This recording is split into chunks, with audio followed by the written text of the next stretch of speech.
Have you ever felt like you were just an ordinary person, caught up in circumstances far beyond your control? Like you were too small to make a real difference? Well, let me tell you a story about a young woman who felt the same way, yet went on to change the course of history. This is the incredible story of Esther, an orphan who became a queen and a hero.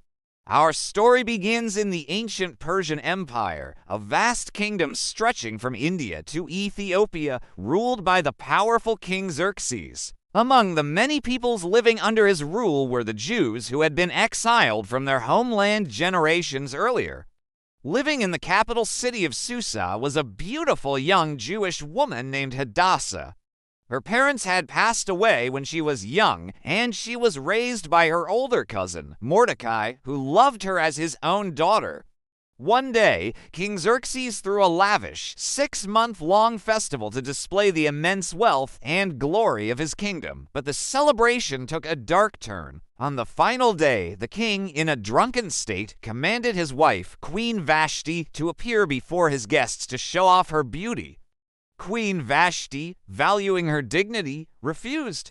Enraged and humiliated, Xerxes consulted his advisors, who suggested he depose Vashti and issue a decree that she could never again enter his presence. They feared her defiance would inspire other women in the empire to disrespect their husbands. The king agreed, and just like that, the queen's throne was empty.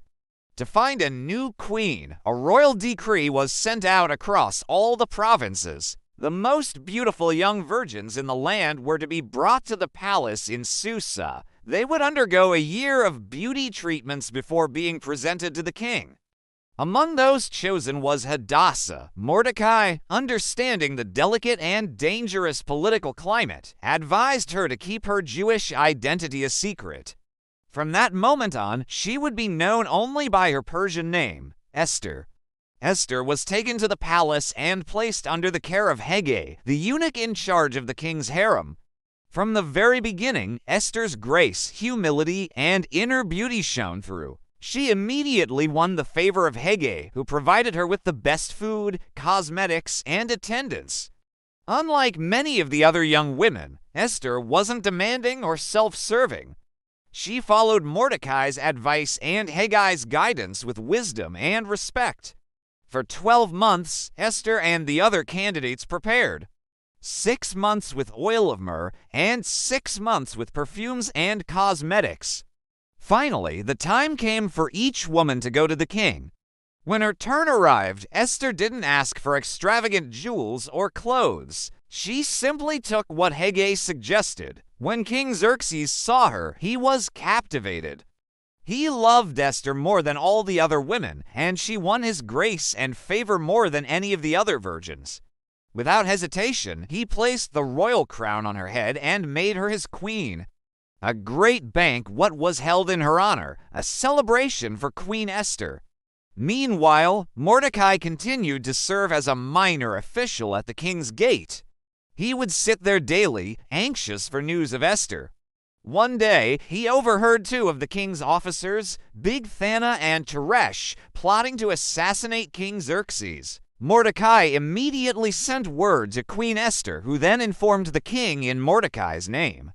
The plot was investigated. The 2 men were found guilty and executed, and the entire incident, including Mordecai's loyalty, was recorded in the official chronicles of the kingdom. It seemed like a small detail at the time, but this act of faithfulness would soon prove to be crucial. Life in the palace continued, but a sinister new figure was rising to power. His name was Haman, an Agagite. King Xerxes promoted Haman above all the other nobles, making him the second most powerful man in the empire. The king commanded that everyone at the royal gate bow down and pay honor to Haman. Everyone complied, except for one man, Mordecai. As a devout Jew, Mordecai refused to bow to any man, reserving that reverence for God alone. Day after day, the other officials questioned him, but Mordecai stood firm. When Haman learned of this defiance and discovered that Mordecai was a Jew, his fury knew no bounds. Haman's pride was so wounded that he wasn't satisfied with punishing just one man. His hatred boiled over, and he decided to destroy all of Mordecai's people, every Jew throughout the entire Persian Empire. Haman went to King Xerxes, his words dripping with poison and deceit. He spoke of a certain people scattered throughout the kingdom, whose customs were different and who did not obey the king's laws. He claimed they were a threat to the stability of the empire. He then offered the king an enormous sum of money, 10,000 talents of silver, to issue a decree for their complete annihilation. King Xerxes, perhaps too trusting or simply indifferent, took his signet ring, the symbol of his authority, and gave it to Haman. "The money and the people are yours," the king said. "Do with them as you see fit." The decree was written, sealed with the king's ring, and sent by couriers to every corner of the empire. On a specific day, the 13th day of the 12th month, the month of Adar, all Jews, young and old, women and children, were to be destroyed, killed, and annihilated, and their property was to be plundered. While the king and Haman sat down to drink, the city of Susa was thrown into confusion and terror. When Mordecai learned of the horrific decree, he tore his clothes, put on sackcloth and ashes, ancient signs of deep mourning and distress, and went out into the city, wailing loudly and bitterly. All across the empire, as the news spread, there was great mourning among the Jews, with fasting, weeping, and wailing. When Esther's maids and eunuchs told her about Mordecai, she was deeply distressed.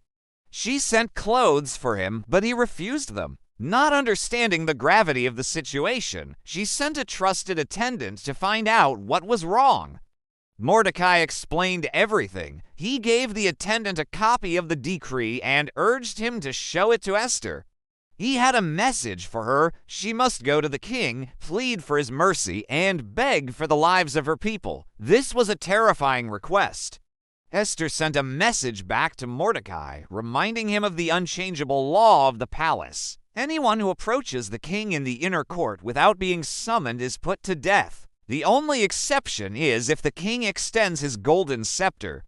And Esther had not been summoned to see the king for 30 days. She was risking her life. Mordecai's response was a powerful and defining moment. He sent back this message: "Do not think that because you are in the king's house you alone of all the Jews will escape. For if you remain silent at this time, relief and deliverance for the Jews will arise from another place, but you and your father's family will perish.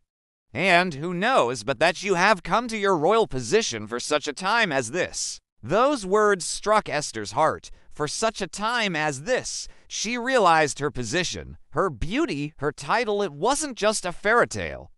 It was a calling. All the seemingly random events of her life had led to this single, pivotal moment. She found her courage. She sent her final reply to Mordecai: "Go, gather together all the Jews who are in Susa, and fast for me. Do not eat or drink for 3 days, night or day. I and my attendants will fast as you do. When this is done, I will go to the king, even though it is against the law, and if I perish, I perish." After 3 days of fasting and prayer, Esther put on her royal robes and stood in the inner court of the palace, in front of the king's hall. The king was sitting on his royal throne, facing the entrance. When he saw Queen Esther standing in the court, his heart softened. He found favor in his sight and held out to her the golden scepter. Esther approached and touched the tip of the scepter. The first hurdle was cleared. "What is it, Queen Esther?"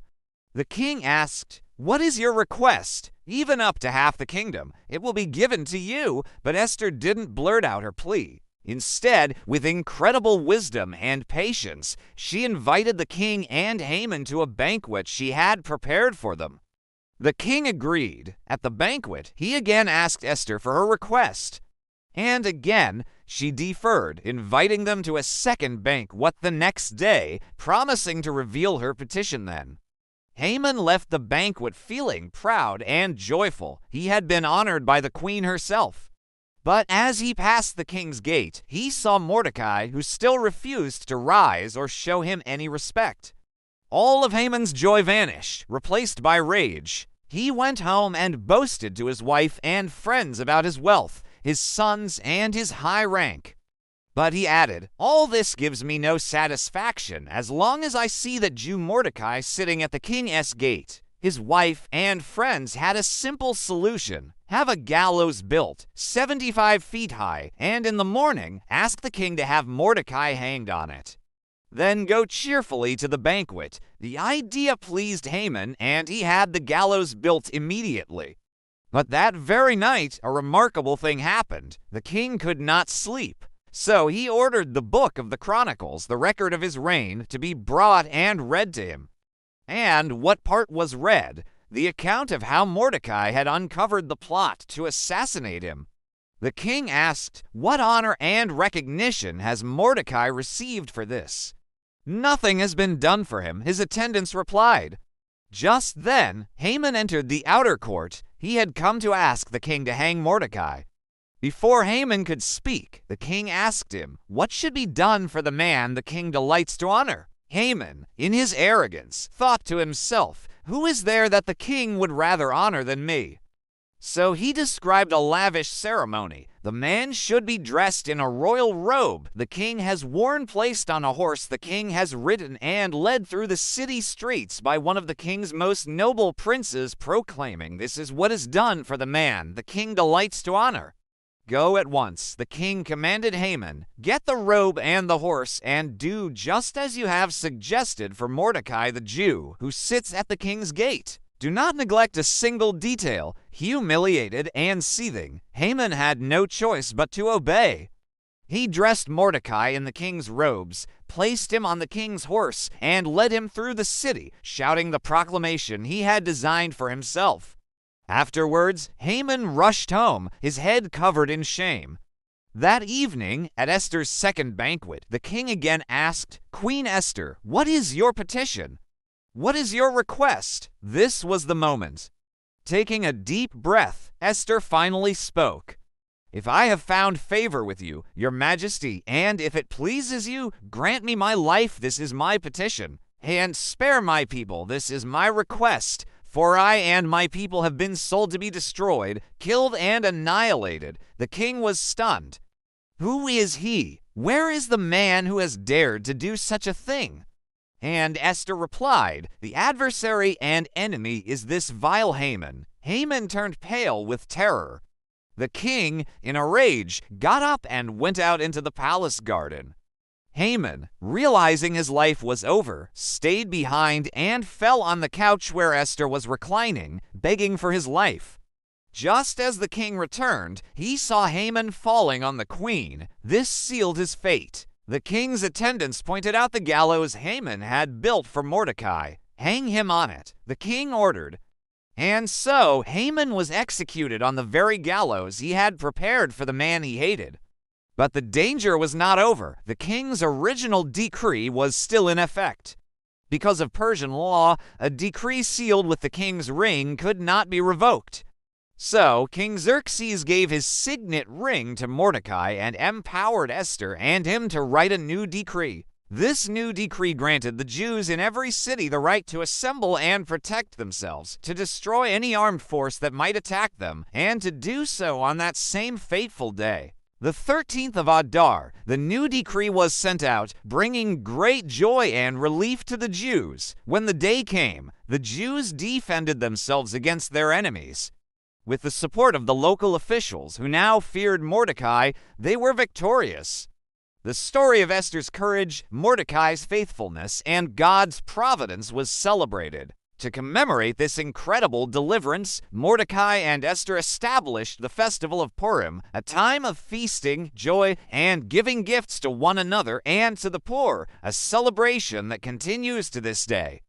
Esther's story is a powerful reminder that even when we feel powerless, we can have incredible purpose.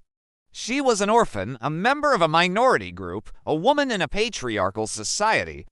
But through her courage, faith, and willingness to act, she saved her entire nation. It teaches us that our background doesn't define our destiny. Like Esther, you might be in your current position for such a time as this. Thank you for watching. If this story inspired you, please like, share, and subscribe for more content that dives deep into the timeless tales that have shaped our world. See you next time.